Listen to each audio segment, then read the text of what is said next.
Hey, what's going on, guys? Xbox All-In channel, host Sega Forever. I know it's been a while since I did a video doing something a bit new, something I talked about in the podcast a couple weeks ago. I'm going to start talking about sports. One of the reasons I haven't been doing videos specifically on my channel, or specifically Xbox videos on my channel, is because I've been actually enjoying um, the WNBA. And I've been busy as well. I'll let you guys know that I had a lot of stuff going on with my family, a lot of stuff personally. So I haven't been making the videos that I normally do for this channel. I mean, it's easy for me to make videos, if I'm being honest, guys. Some people are saying that there's no news in the gaming industry. I can make a video about anything. The kicker is, does anybody really want to watch it? Right? That's the main thing. But again, bear with me, guys. I'm just kind of going live here. We're going to talk about the WNBA. Like I said, I wanted to cover more sports, at least the stuff that I'm watching. Just a little backstory. When I was younger, I played basketball. I love basketball. I used to watch basketball religiously. And then once I got married, had kids, right? My knees are bad, couldn't play basketball as much, kind of fell off the train. Then the NBA kind of transitioned as well from the NBA I grew up watching, the players I grew up watching, the way the teams were operated, free agency, all that stuff. And not that I didn't like it, it's just that I just kind of fell off. It just becomes something like a lot of other things that you might be interested in, things fall to the wayside, you know? And that's just the way it is. And it's ironic.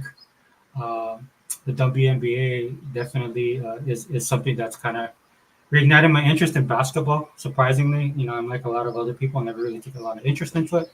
And then, of course, Catlin Clark happened, and this is why we're here now, and this is why I'm doing a video on it. And there's a lot of people talking about it, which is good for the league. Ultimately, I think it's good for the league. There's a lot of great takes. There's a few bad takes, in my opinion, when it comes to what's going on in the WNBA. So everybody's giving their 2 cents, and I'll give mine. What I'm basing it on is just basically the history I have with basketball, and not just somebody who played, but somebody who just consumed it all the time. One of the things that people aren't understanding with the WNBA is that there's just people that just like basketball. I'm one of those people. Okay, I'm one of these people that, well, bear with me, guys. Let me try and get this. I got to check my channel real quick. Make sure this is streaming. Yep, it's streaming. A little bit of a delay there, so I just wanted to see and make sure that everything was fine, and it is. But I think something that everybody's missing when it comes to the WNBA is that there are people that just like basketball. So, in case in point is me. I watch basketball no matter who's playing, what it is. It could be, big time like NBA.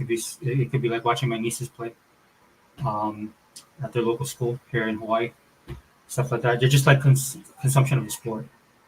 And so, like I said, I was really busy, really preoccupied, kind of fell off of basketball. And then Catlin Clark hits in the NCAA, and that kind of what drew me in to looking at basketball once again on that level that I used to be at. Like when I'm talking about, I used to watch basketball. I really used to.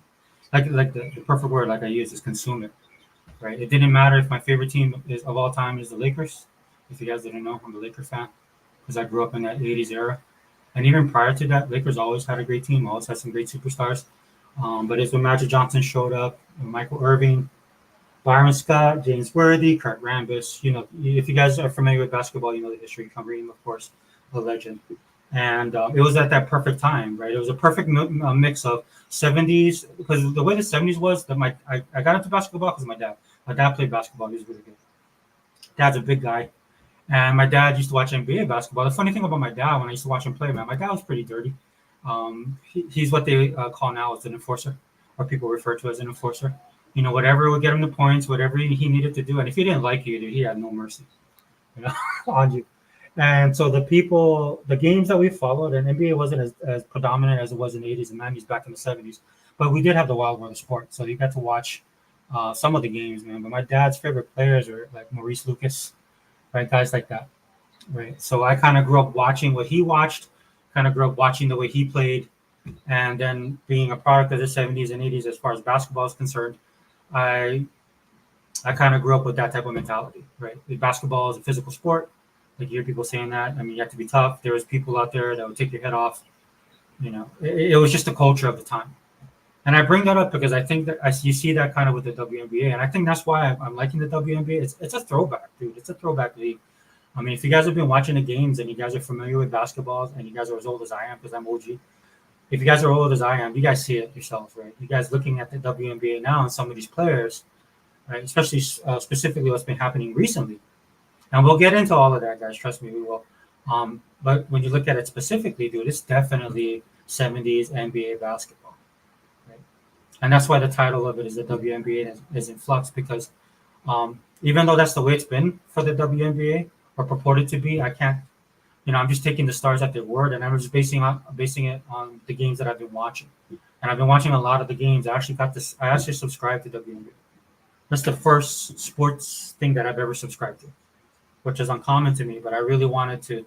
I was interested in it. I knew I was going to talk about it, so I have to know what's going on, right? And for all indications, you guys can correct me if I'm wrong in the comments, right? But from all indications, the WNBA for the last 20 years has kind of been the NBA of the 60s and 70s, right? And it hasn't hit that breakout. It's like hit the ceiling, right? And look, I'm not hating on anybody in the WNBA, either past or present, man. In fact, I have to apologize, man. I didn't think the WNBA was worth watching, and had I known the league as it is, being a basketball fan the way that I am, the way that I consume basketball, I should have been watching the league for over the last 10 years.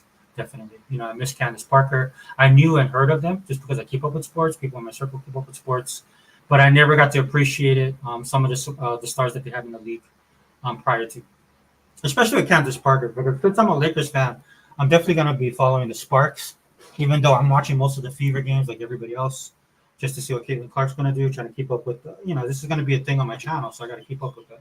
But I've been watching the last game I watched because I have the subscription service, which is cool. I'm kind of backtracking and picking up some games. So I just watched Phoenix versus oh my gosh, Las Vegas and Phoenix game.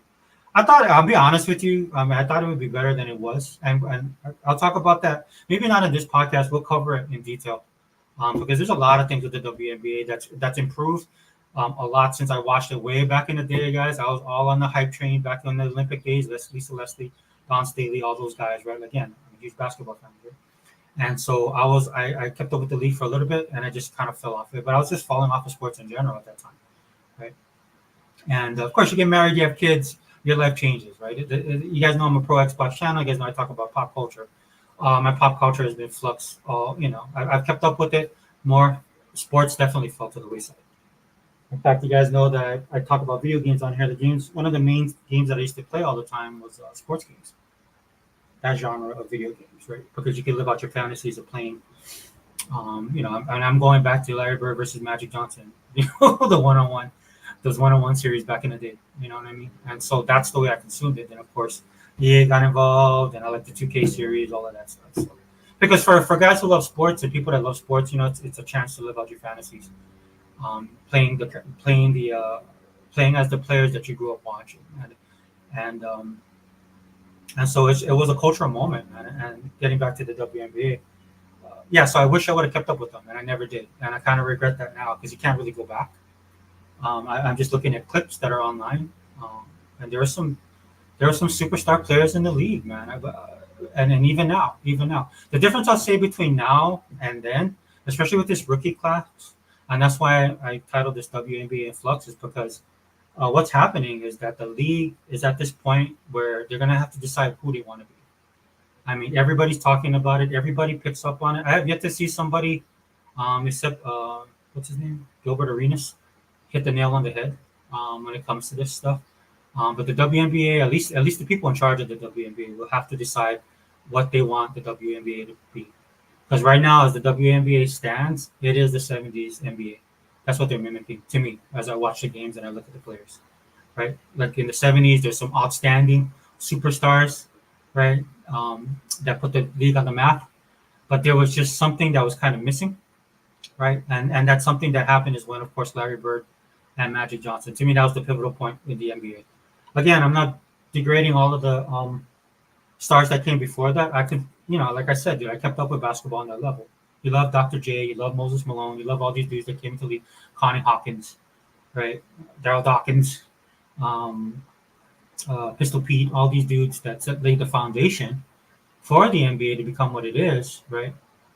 Bob Cousy and all these guys from back in the day, Earl the Pearl, right? All these guys that I got a chance at least to watch them. They were kind of in their twilight coming in when I started watching them more seriously and stuff like that. But again, through my dad, right, and he knew all these players because he loved basketball as well.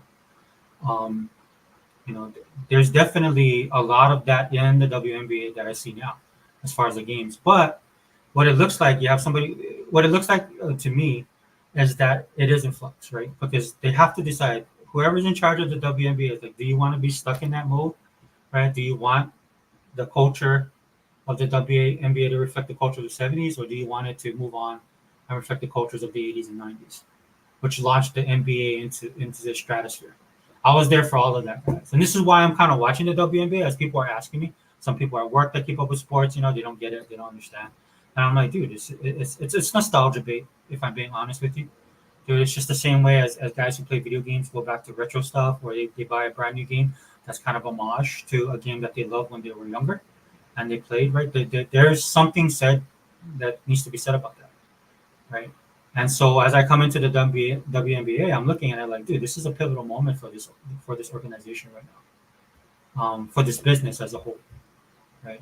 And I'm interested to see what they're gonna do. And I look, I'm not gonna lie, dude. I'm like everybody else. I'm enjoying the drama. A lot of people are surprised when I tell them that, you know, Angel Reese right now, like as she purports to be, Angel Reese plays for the Chicago Sky.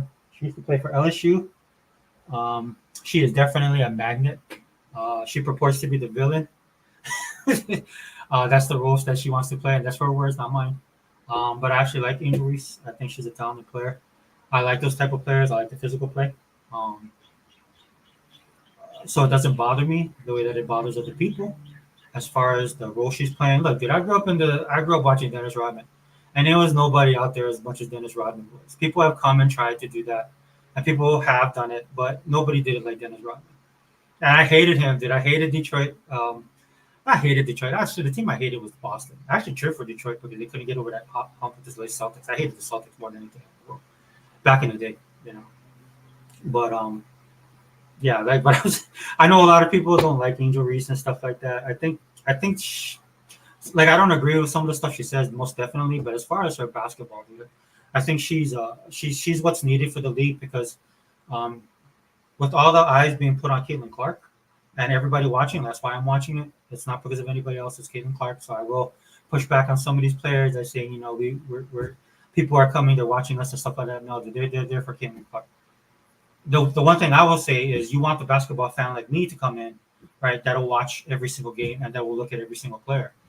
Because Caitlin Clark brought me into the league because I wanted to see her play because she's an exciting player to watch, right? And that's the whole selling point for her is the way she shoots, the way she can move the momentum in a basketball game, right? And don't get it twisted. For a lot of guys out there that's saying like, "Oh, look at her stats; she's not doing so well." One of the reasons why is that they're double teaming her.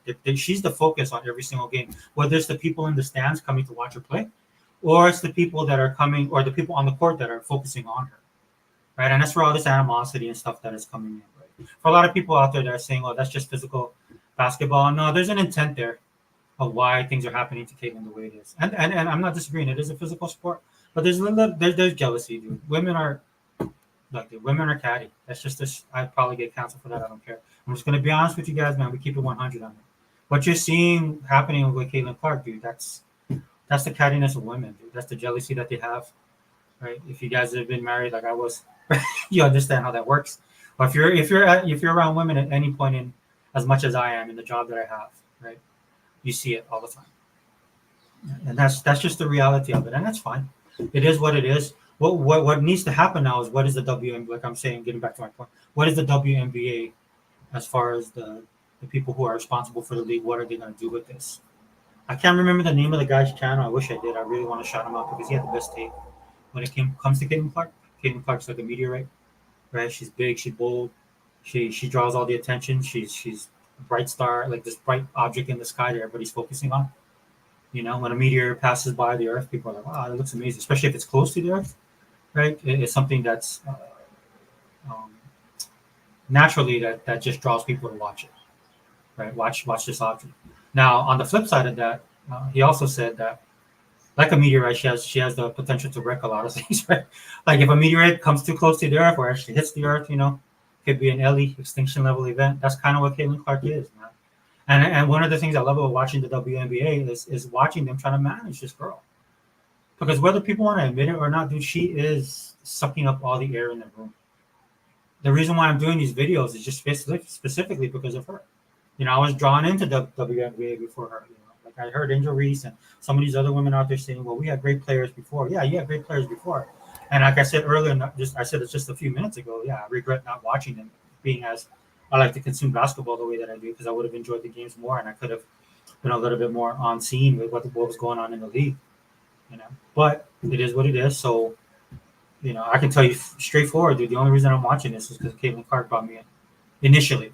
Now I'm watching it as a basketball person watching the league, trying to develop, and the drama is selling. Um, I can't say anything about it. I kind of don't like it in a way, because I think it takes away from the game itself. It's taking away from the focus of the players.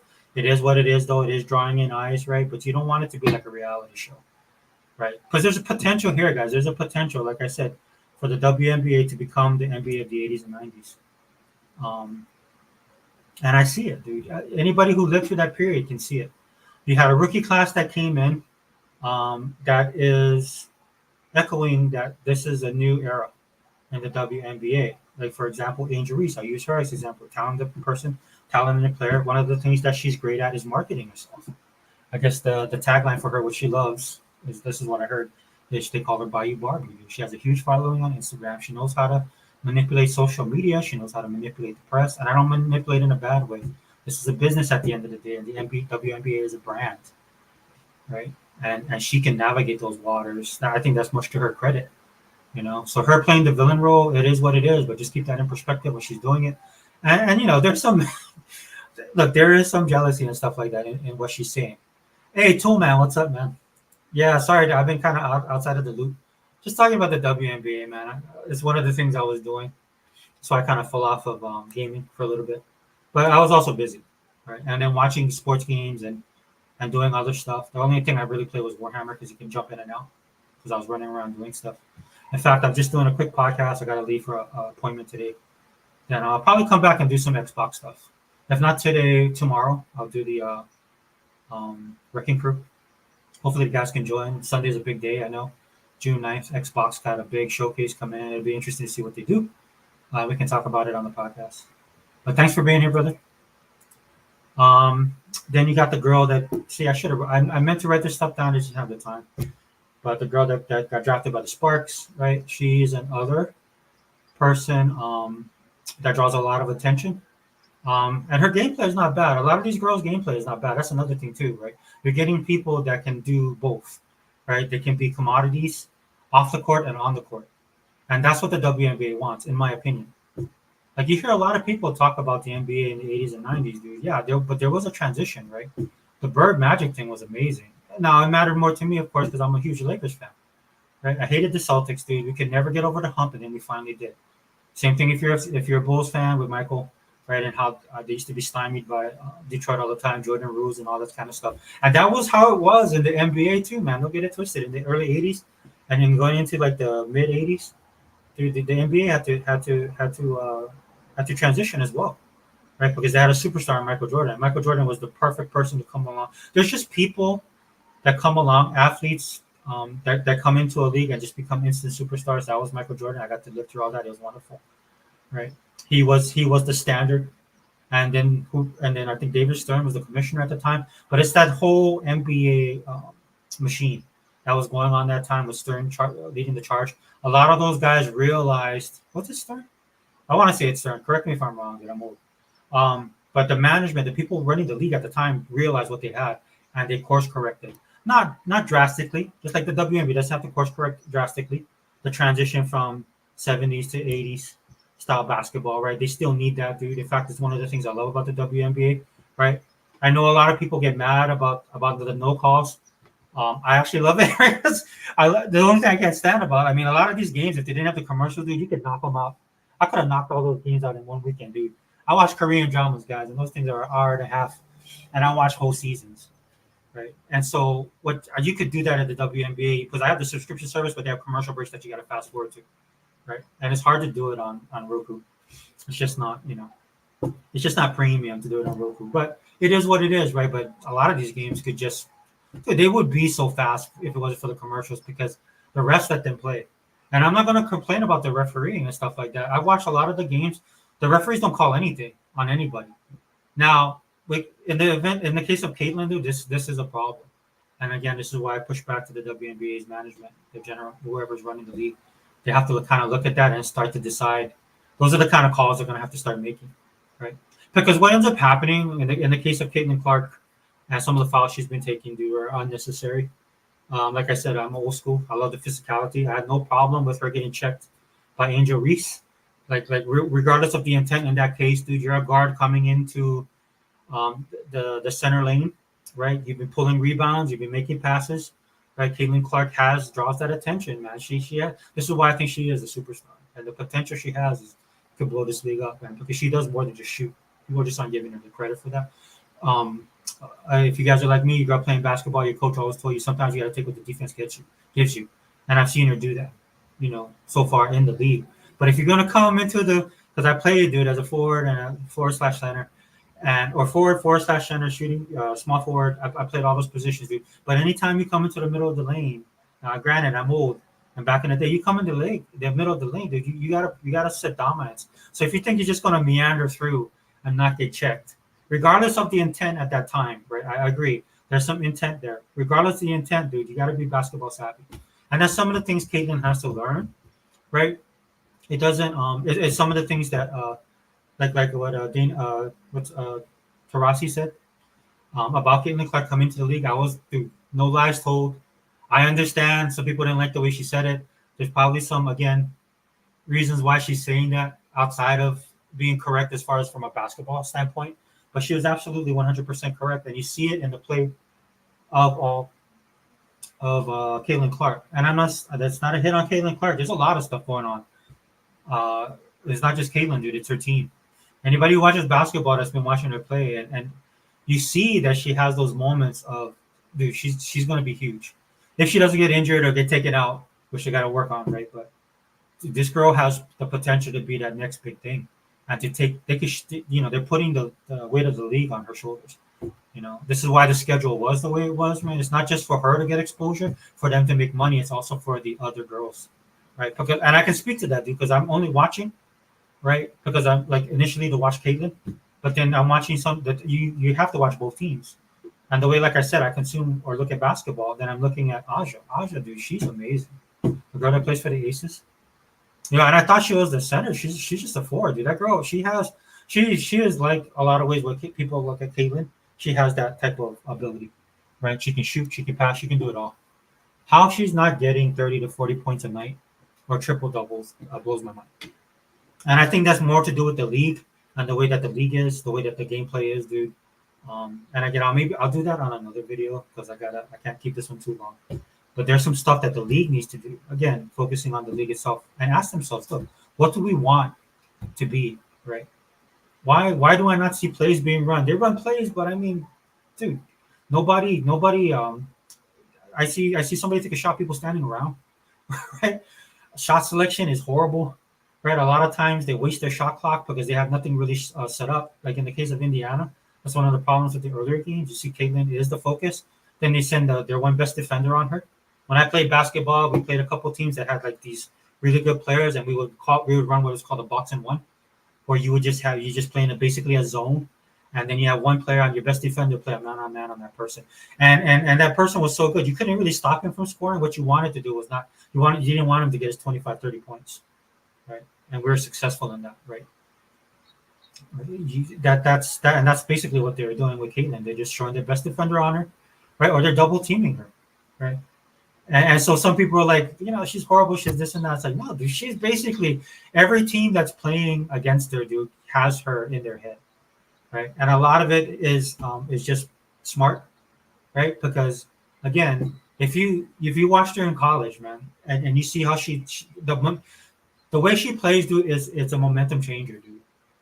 Like that one game they played with against Vegas, the Aces, and then they came back and won. You can see these little shifts that she did, dude. But as soon as she hits a bomb three, dude, it's over. That's why a lot of people in the crowd just to watch her see that, dude. And if you guys haven't played sports or been in a big game, like I've been in those kind of big games, dude, where when momentum shifts and stuff like that, dude, that's just like an energy booster, man. It's just like playing an RPG, dude, and then you hit like a god mode and stuff like that, dude, and you're just in another zone. And that's basically what it is with Caitlin, right? She has that potential, right? And again, Tarasi wasn't wrong, dude. I watched her. There's a lot of stuff going on with Caitlin. Let me talk about her for a little bit, right? Like she can compete at that level, right? She does have the superstar quality. She can do it, right? But there's some stuff she's got to check. But you see her making improvements every game, right? And when she dropped that 30 points with however rebounds and passing and all that kind of stuff. She had block shots, right? She was just always around the ball. She has that basketball acumen about her.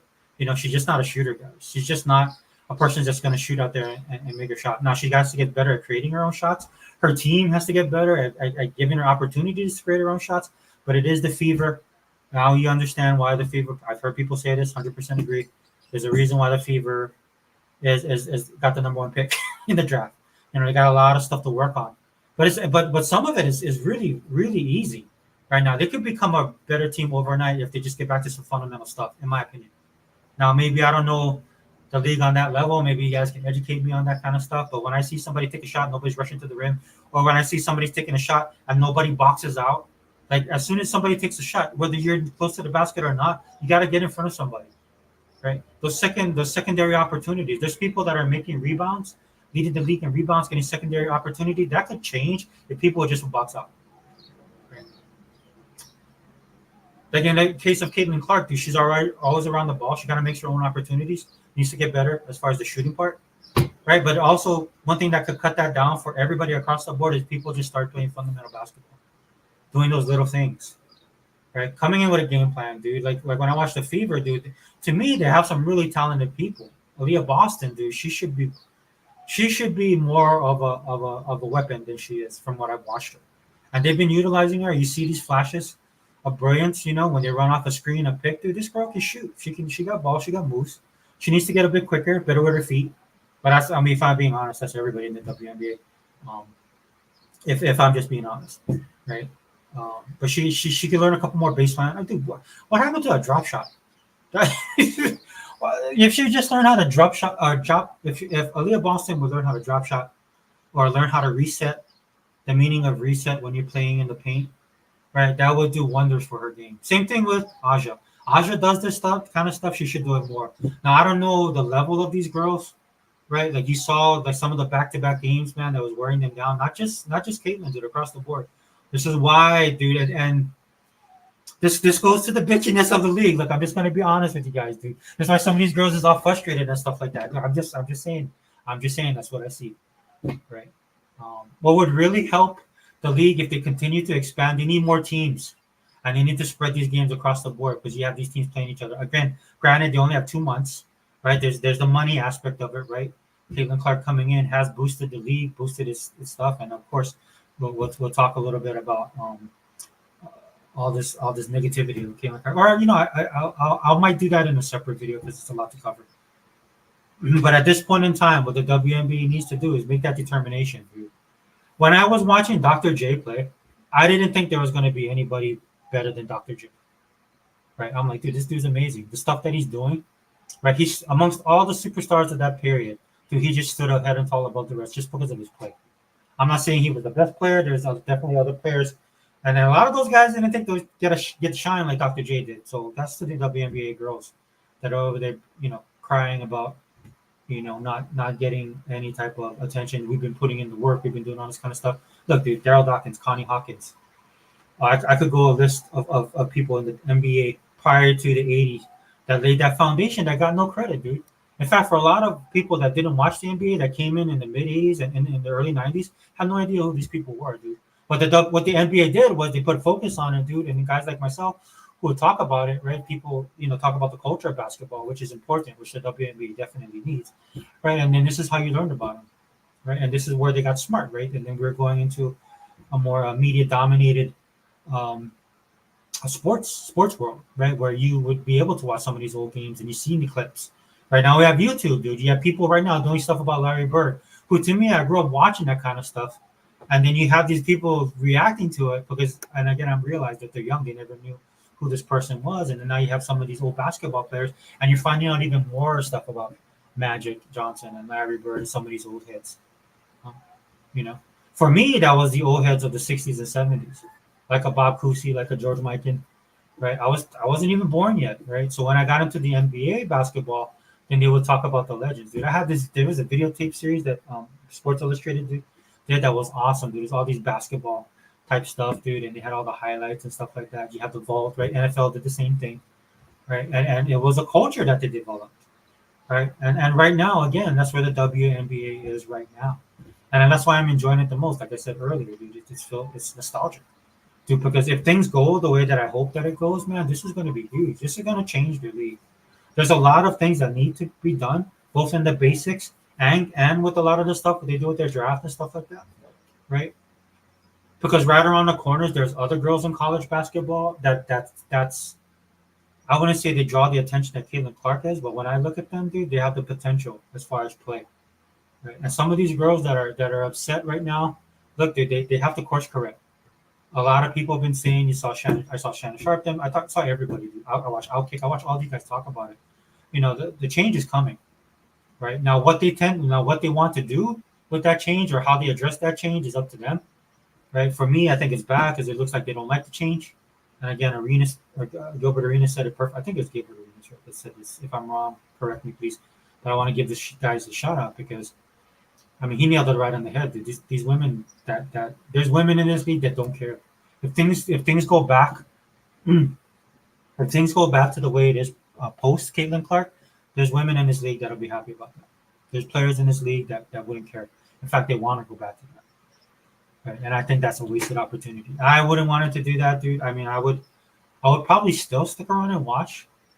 Um, but you know, I probably won't be as engaged because the draw again for me is Caitlin watching her and watching the league actually transform into something bigger than what it is.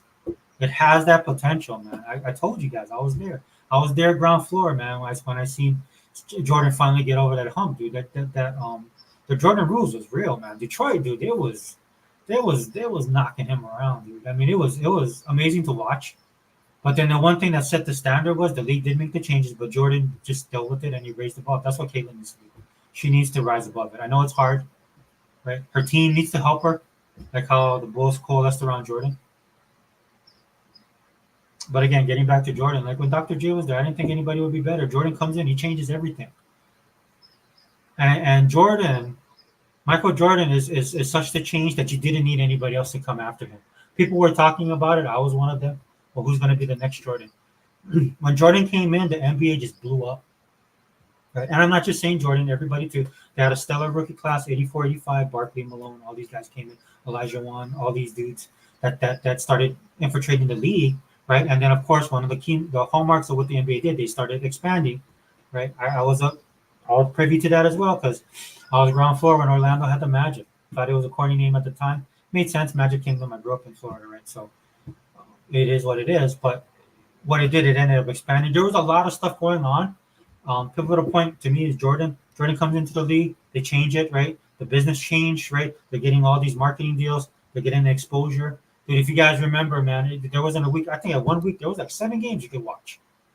I mean, and then cable changed, right? You didn't have to subscribe to cable on that level, like every single channel. Like a lot of you guys didn't realize that we just didn't get MTV back in the day, right? All of this stuff changed, man. The marketing, all that stuff changed, and it wasn't just sports, but it coalesced around sports was a big driver, right? So where you could watch a TNT, you could watch TBS, right? You could watch your local affiliate channel and watch the team that was on there. Dude. Then you had the big channels covering it. Then you had the playoffs, right? Then you had the finals.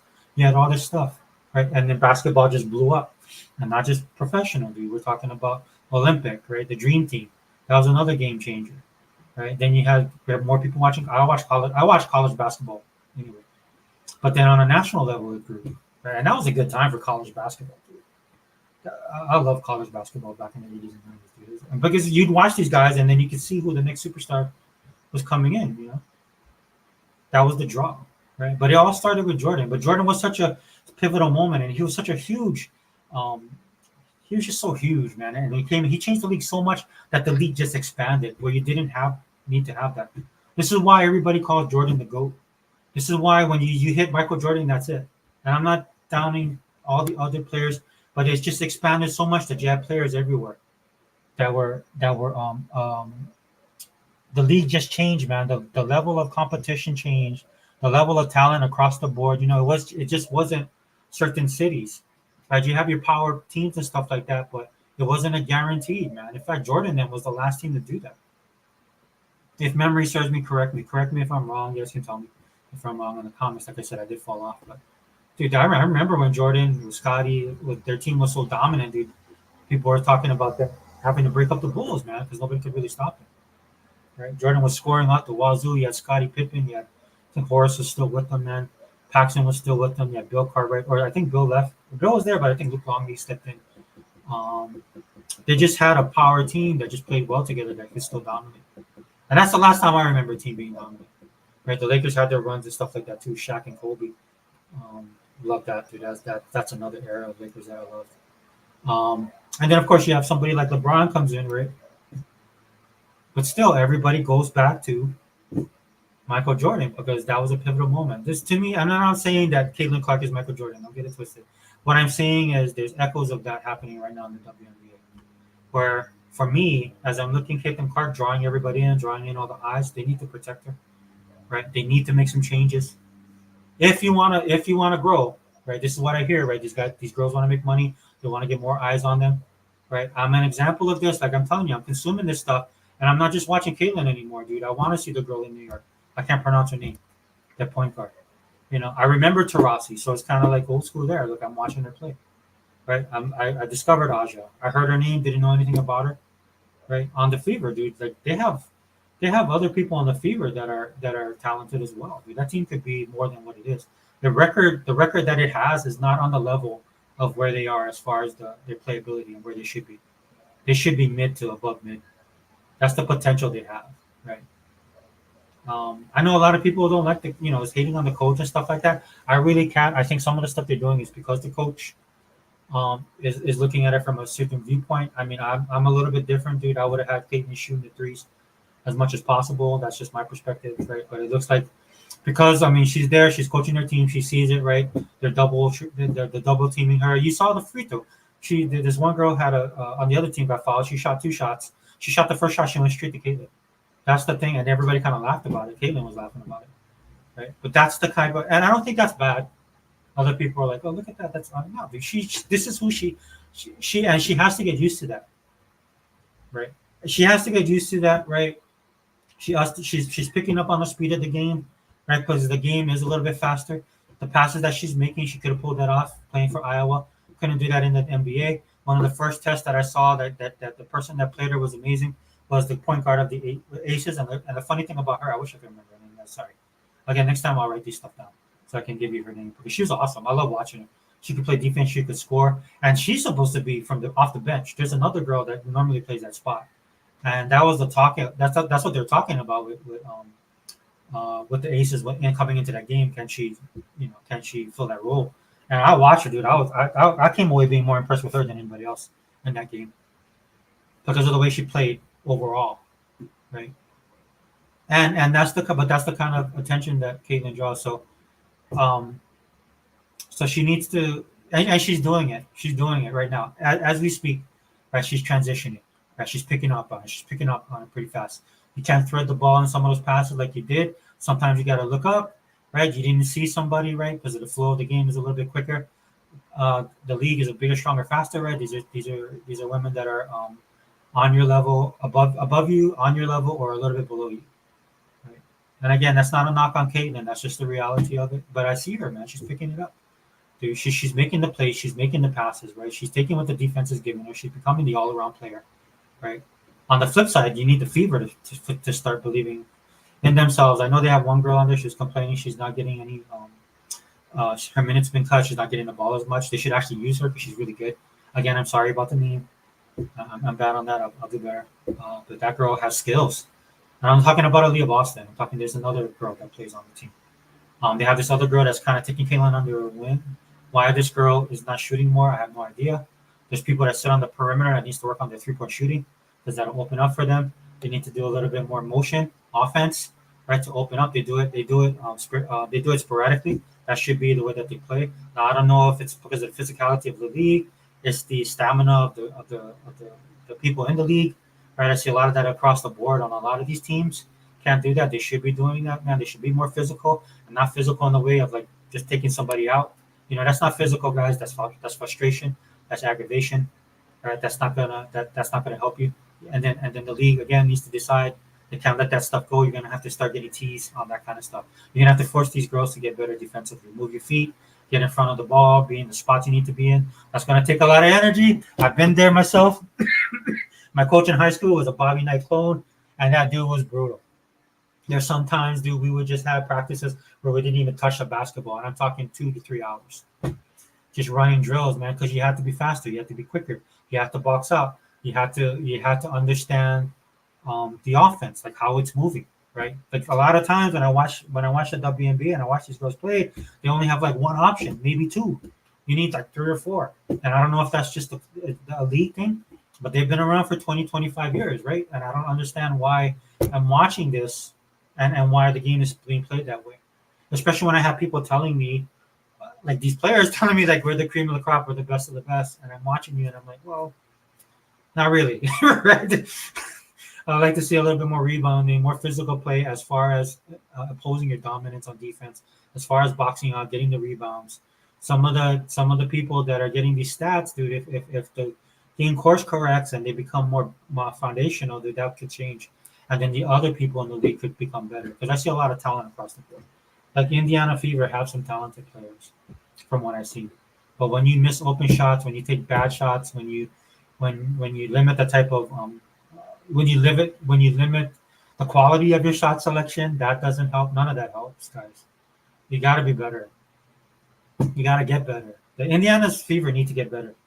Caitlin can't do it all, and that's why I think people misconstrue that about her. It's just like, okay, well, she's not the person that's going to come in and change it. Nobody is.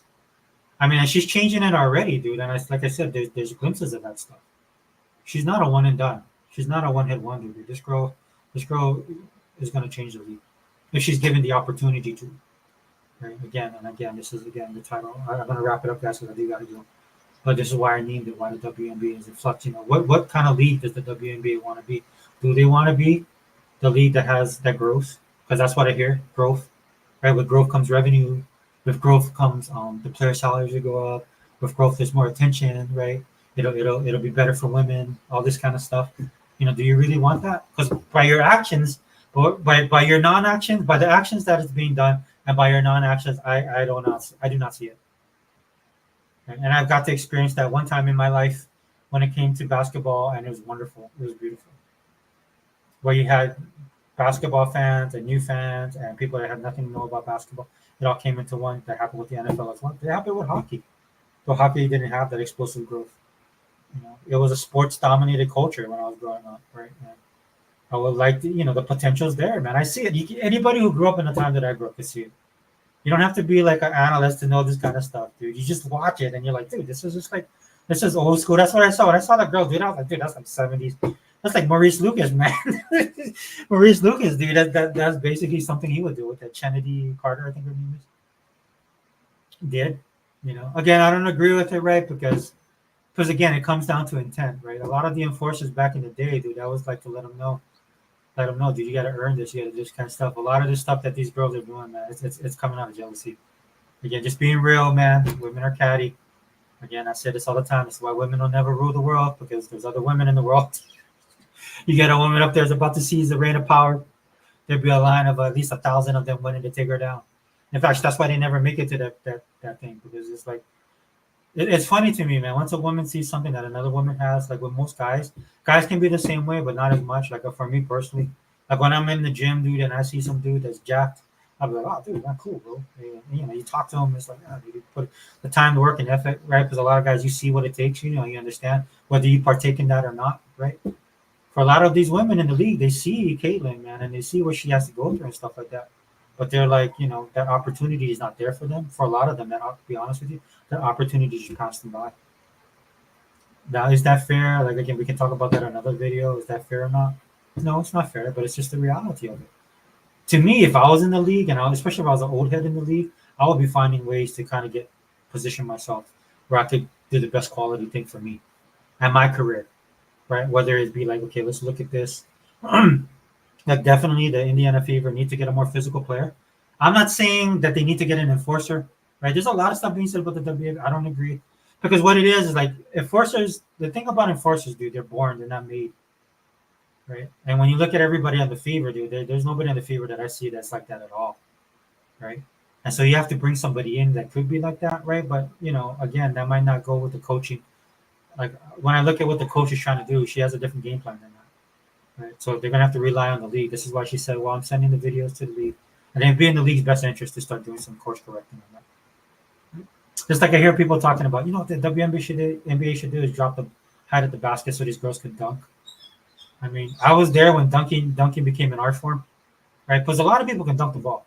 It's not just about dunking the ball, right? It's about the art of dunking the ball.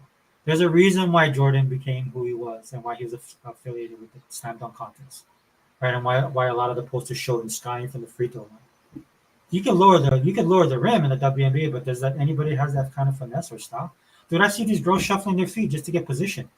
This is why a lot of the shots they miss, their shots are awkward, dude, because they have to double step a lot of times. It's really bad. Before you even think about going to that level, they really need to work on the fundamentals of it. Like again, like I see Aja, man. I'm just like watching her going, man, you're better than this, dude. You're the potential you have is greater than where you're at right now. And she's a great player, and she's fun to watch, man. Seeing her sink a three and then post up and do a spin move to the baseline and score is amazing, dude. The rebounding she does, right? But teaching her to reset and teaching her one simple drop set. Because when I watch the league, dude, the defensive skills of the players, there's people that should be dominating more than they should. Again, I've been watching a lot. I've been consuming a lot of the content, both games as well as the commentary and stuff like that. A lot of stuff I am agreeing with people. There's some stuff that I think they missed up. And that's what I'll be doing on this channel. I'll wrap it up, guys. That's what I'll be doing on this channel. We'll talk about it. I might even talk about games more specifically. Um, but it's a great time, dude. It's a great time. If you're been a WNBA fan, man, kudos to you. You guys are finally getting your comeuppance. If you're new to the WNBA like I am, whether you have a background in basketball or not, dude, it's a good time to watch because there are some exciting games. Um, and yeah, but we'll see, dude. One of the great things to watch, I actually wrote this on X, formerly known as Twitter. I basically said that what does the WNBA want to be? You know what I'm saying? And with all the drama that's going on, dude, I watch a lot of K dramas, and so I think I might have mentioned this earlier in the podcast. I love watching K dramas and stuff like that. And there's a point in time because I was watching this K drama called Tears of the Queen, which was pretty awesome, right? It got me hooked. But I found myself bouncing back to like the WNBA, man, just to see, watching the games and catching up with the commentary, man, because there's a lot of drama that would give my favorite shows a run for their money, right? There's like 3 or 4 shows that I'm watching right now, and I ended up having to cut 3 of them, put them in the back burner, right? Because normally I can run 3 or 4 shows at a time and watch them all, just to focus on that one K drama that I was watching and then keep up with the WNBA. So it's been an interesting 2 months, and I'm here for it. And we'll talk about it more, guys. As far as the Wrecking Crew podcast, I plan to do one Friday night. We're going to talk about all things Xbox, because I'm a pro Xbox channel. For June 9th, like I said, is the big showcase for Microsoft and Xbox, and we'll see how that goes. Pretty excited about it, dude. I mean, Microsoft has been dropping game, specifically Xbox has been dropping game after game. If you guys aren't following Xbox Wire, just go there. Especially if you want to avoid all the drama when it comes to Xbox, just go to Xbox Wire. You can follow channels like myself. Again, I'm not trying to grow my base or anything like that, but we'll talk about it. What we talk about, at least I do. I'll speak for myself. I talk about Xbox honestly, right? And it's not getting the shine that it should. And when they make stuff that I don't like, I'll talk about that as well. But right now, Microsoft is just, and Xbox is just dropping all kind of stuff. I'm pretty sure you guys saw Octopath Traveler 2. Got Shadow Drop yesterday, I believe. I already have Octopath Traveler 1. I don't know if it left Game Pass, because what it did, I played Octopath Traveler. I wanted to play it. I loved it, and then I just went ahead and bought it. Right, and I added it into my backlog of games because I knew I was going to play it over time. Because that's the kind of game it is for me. And so Octopath Traveler 2 dropped in there. I'll probably download it today, check it out. Right. I know I'm going to like it, and then I'll just buy it. And they got a lot of stuff coming down. I haven't even caught up with the stuff that dropped the last 2 months. I'm so behind. Like I said, I just been playing Warhammer because I love the game. It's fun. I'm starting to create, uh, level up my characters, trying to get better weapons. Dude, that takes a lot of time. The mechanics of Warhammer Dark Tide I'm talking about specifically, but the mechanics of that game is it's built that way, which I find interesting. But it's a time suck, dude. And that's one of the things about Game Pass, man, that blows my mind. They have a lot of games like that are in there, which would be counterintuitive, you would think, right? But it keeps my subscription rolling, right? And eventually I'll buy Warhammer as well, right? It's just everything down to me, aside of money, is the main killer for me right now is time. It's just time. Just don't have the time to play every single thing, which is sad because this is probably one of the greatest times, at least in my opinion, when it comes to gaming. But anyway, we'll do that up again. Podcast will be next week, but expect more of these WNBA videos on my channel, dude. Because like I said, I'm consuming it. I fell down the rabbit hole. Been enjoying every moment of it, and it's fun. And if you guys are basketball fans like I am, you guys should think about getting a subscription to the service, because it actually, the games have been pretty solid, pretty great. And the stuff that hasn't been, we'll talk about it on the channel. But anyway, Xbox Online channel, host take it forever. We out.